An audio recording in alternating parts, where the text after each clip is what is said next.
میخوام از برنامه‌نویس شدن منصرفت بکنم. این ویدیو شاید برای چنلم خوب نباشه ولی برای مسیر شغلی خودم خیلی خوبه، چون دست توی کار کم میشه.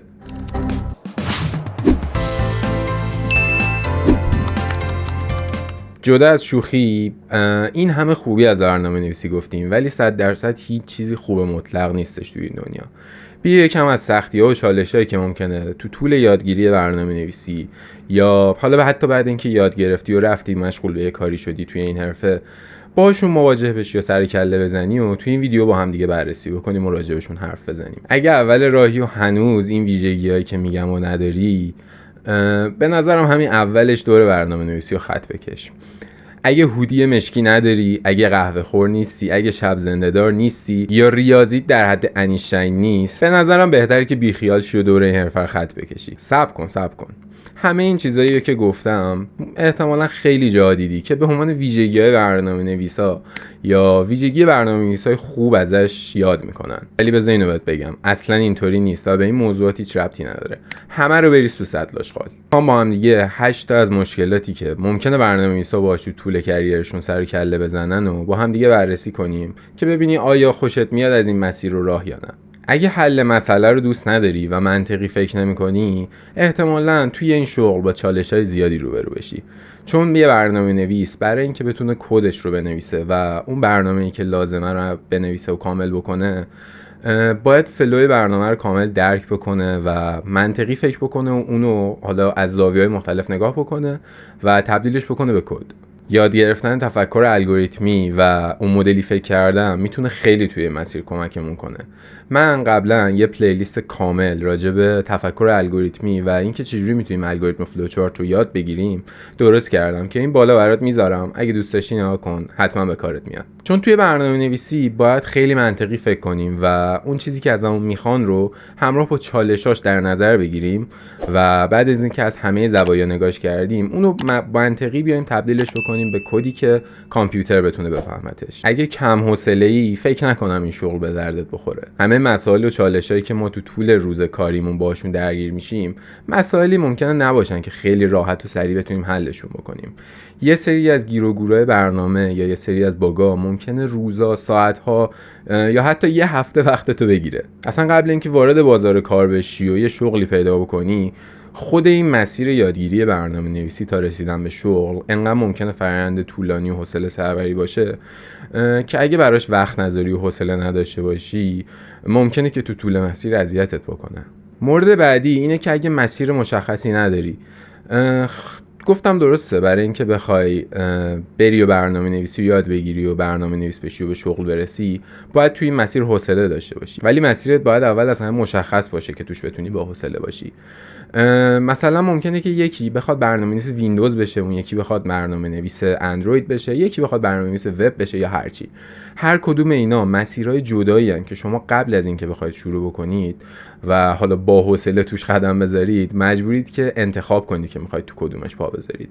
من یه ویدیو درست کردم تو همین پلیلیست راجع به این موضوع که این بالا برات میذارم، ممکنه که به کارت بیاد. چون که قبل شروع باید همه این راه‌ها رو بشناسی و ببینی که استعداد و علاقت تو کدومه. مورد چهارم که اگه نداشته باشی ممکنه که اذیت بشی اینه که توی این رشته باید مدام در حال یادگیری و تمرین باشی.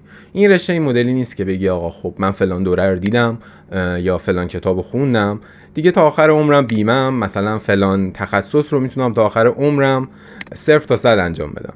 نه، اینجوری نیستش. این رشته این مدلیه که روز به روز تکنولوژی داره پیشرفت میکنه، روز به روز حالا حتی زبانهای برنامه‌نویسی هم کلی تغییر ممکنه توی طول 1 سال روشون اعمال بشه.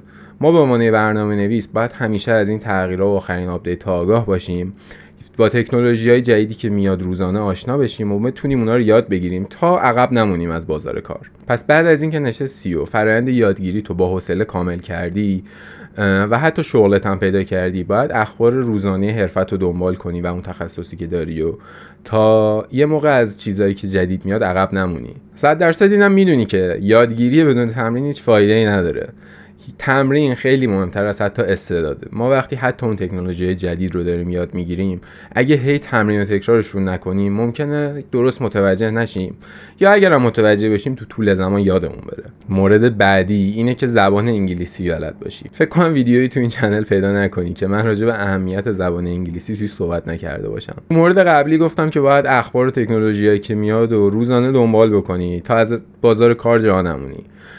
خب از اونجایی که زبان رسمی جهان یه جورای انگلیسیه، مقاله های جدید یا آموزش های جدیدی که منتشر میشم احتمال زیاد به زبان انگلیسی اولش. اگر هم موقع تو فرآیند کارت به مشکل و گیر و گوری بخوری و حالا نخواهی از آقای چت جی پی تی استفاده بکنی و بری سراغ کامیونیتی هایی که هستش، معمولا اون کامیونیتی های خوب که سوال جواب و مشکلاتشون رو توشون در میون میذارن، راجبشون حرف میزنن، اون کامیونیتی ها به زبان انگلیسی هستش. حالا تعارف که نداریم با هم دیگه، معمولا مقاله ها یا ویدیوهای آموزشی انگلیسی هم بیشترن هم کیفیت بهتری ممکنه داشته باشن، البته نه نسبت به این چنل. پس خلاصه لازمه که زبان انگلیسی بلد باشیم و اینم یه موقع اشتباه نگیری که من منظورم اینه که اوه قراره مثلا برم آیلتس 9 بگیرم که بتونم برنامه‌نویسی یاد بگیرم یا توی این حوزه موفق بشم. خیالت راحت باشه، یادگیری و خوندن متن تخصصی خیلی راحت‌تر از متن عمومیه. بذار فکت علمی بهت بگم. یه چیتا تو طول روز میتونه 8 ساعت یه جا بدون اینکه تکون بخوره بشینه و تو همون حالت بمونه. تو برای اینکه یه برنامه‌نویس بشی احتمالاً باید با این چیتا رقابت کنی و بتونی سعی کنی رکوردشو بزنی. برنامه‌نویسا تو طول روز ممکنه که خیلی یه جا بشینن و 24 پشت مانیتور و کامپیوترشون باشن و لم داده باشن رو صندلیشون و با کامپیوترشون کار کنن، که اصلا هم خوب نیست و توی طولانی مدت حالا میتونه مشکلات حتی جسمانی رو در پی داشته باشه برای اون برنامه‌نویس. ولی خب به هر حال ذات این شغل اینجوریه که باید متمرکز بشینی پشت کامپیوتر تو به مانیتور زل بزنی.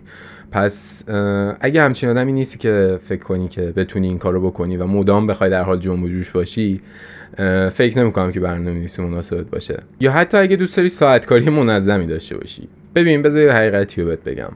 تو اگه برنامه‌نویس بشی، شغلتو پیدا کنی و وارد پروژه بشی، 1 سال 2 سال هر چقدر کار بکنی، ممکنه که یه شب که ساعت مثلا 9-10 شب خوابی، یکی زنگ بزنه خیلی هول و نگران بهت بگه که آقا سایت کار نمیکنه و هیچ مشتری نمیتونه از سایت استفاده بکنه. اونجا دیگه نمیتونی بگی که آقا مثلا ساعت 9 شب من خوابیدم یا هر چیزی. باید پاشی و از خونه شروع بکنی به دیباگ کردن و ببینی که مشکل اون سایت چیه، چون کلی مشتری بدبخت منتظرن و نمیتونن از سایت تو استفاده کنن و بیزنستون داره میره رو هوا. البته اون سمت ماجرا رو گفتم، بذار این سمت ماجرا رو بهت بگم. این سناریو خیلی کم پیش میاد و تو توی بیشتر از 95% مواقع یه ساعت کاری مشخصی داری که مثلا 8 تا 5 میری سر کار و برمیگردی خونه به زندگی عادیت میرسی. ولی حواست باید باشه که یه سری از این اکسپشن ها و موارد پیش بینی نشده ممکنه که تو کارت پیش بیاد برات. که البته هم اگه یه زمانی پیش بیاد منطقاً جزو اضافه کارتون حساب میشه براتون. راستی اگر هم آرزوی یه شب پولدار شدن با برنامه‌نویسی و اینا رو داری، دورشو خط بکش از همین الان. داستان ساختگی که خیلی ها متاسفانه بهش باور دارن. برنامه‌نویس شو یه شب پولدار شو و اصلا به خاطر همین میان سمت برنامه‌نویسی. رویای برنامه‌نویس شو پول پارو بکن. خب اصلا اون سری داشتم یه دونه توییت میدیدم که یارو میگفت من یه ماهه با برنامه‌نویسی پرایدمو کردم BMW. اگه میخوای مثل من باشی پکیجمو بخر. ولش کن. فقط اینو بهت بگم که هر برنامه‌نویسی اونقدری که میگم پولدار قرار نیست بشه. درآمد نه تنها توی حرفه برنامه‌نویسی و این شغل، بلکه همه جا به خیلی فاکتورها بستگی داره. مثل اینکه تخصصت چیه، نمیدونم کجا کار میکنی، حالا کجا منظورم میتونه شهرتون باشه یا اینکه تو چه شرکتی کار میکنی، و کلی فاکتورهای دیگه. ببین یه برنامه‌نویس میتونه مفتی به صورت مثلا کارآموزی بره یه جا مشغول به کارشه و کار کنه روزانه، میتونه حداقل حقوق وزارت کار رو بگیره، یا میتونه درآمدهای آنچنانی در بیاره و داشته باشه. ولی همش بستگی به خود اون شخص و موقعیتی که جلو پاش قرار میگیرن داره 100%. مثلا من تو میتونی بگی یه پزشک درآمدش چقدره؟ خب 100% دکتر با دکتر فرق میکنه درآمدش. خلاصه از اونجایی که هیچ ماس فروشی نمیگه که ماس من ترشه، منم پیشنهاد میکنم اگر که علاقهش رو دارید و فکر میکنید که شرایطش براتون مساعده و علاقه دارید در کل برنامه‌نویس بشید و این راهو ادامه بدید، مطمئنم که میتونید موفق بشید توی این راه. توی یکی از ویدیوهای بعدی این پلیلیست که قراره بیاد کامل راجع به این حرف زدیم که درآمد برنامه‌نویسا چقدره و ممکنه که چه فاکتورهایی روی درآمد برنامه‌نویس‌ها تاثیر بذاره در کل. ولی حتی اگه سمت این شغل هم نیومدید، امیدوارم بهترین اتفاق همیشه براتون بیفته. تو ویدیوهای بعدی میبینمت. فعلا